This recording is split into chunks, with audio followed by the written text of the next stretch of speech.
So when I get asked, what do you do for a living? I often say that I'm a primary school for racehorses.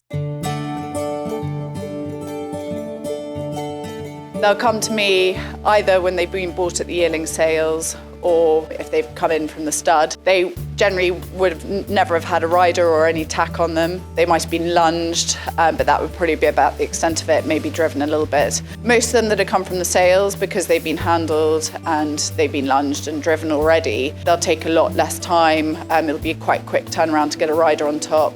But the ones that have come straight from the field and haven't had sort of all that previous sales experience, it would probably take a little bit longer for them to trust you and be confident enough to have a rider and start going out and about on the farm here. It can take, on average, I would have said about 6 weeks. I'm very lucky. I've got a good team of riders. I've got some people that come in the morning, so I've got a show jumper, international event rider, and then a great guy who actually owns a post office in Swindon.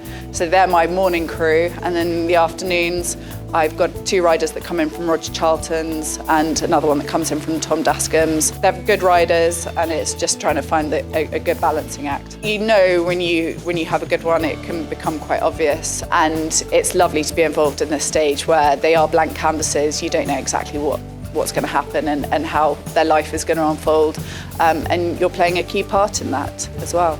Hetta's very accurate. She often is. She says, look, this is a really nice horse, etc. And she's mostly bang on the money. But I mean, it's to say how nice is a really hard one. But she's often on the money about it. And I remember a few years ago we had a filly here called Curious, and it's funny. There's always been a bit of a myth that I think you have to have been broken early to be an early 2-year-old. And this filly Curious came here in early February, had never been broken. She got broken straight away, and she won her maiden early June and went straight to Royal Ascot. And she'd only been ridden for about, whatever that is, 4.5 months. You try not to get attached because more often than not, unless something goes wrong, they'll leave and they won't really come back to you, which is kind of the aim, because you want to do your job well so that they go off and just end up progressing with their trainers. But yeah, it's difficult. That there are certain special ones that you do get attached to. It is all weathers. I mean, we're in January at the moment. It's been a very wet couple of months recently. It can make it quite difficult, especially when you're dealing with youngsters that might not know how to harness their energy yet. So yeah, you just got to grit your teeth and get on with it.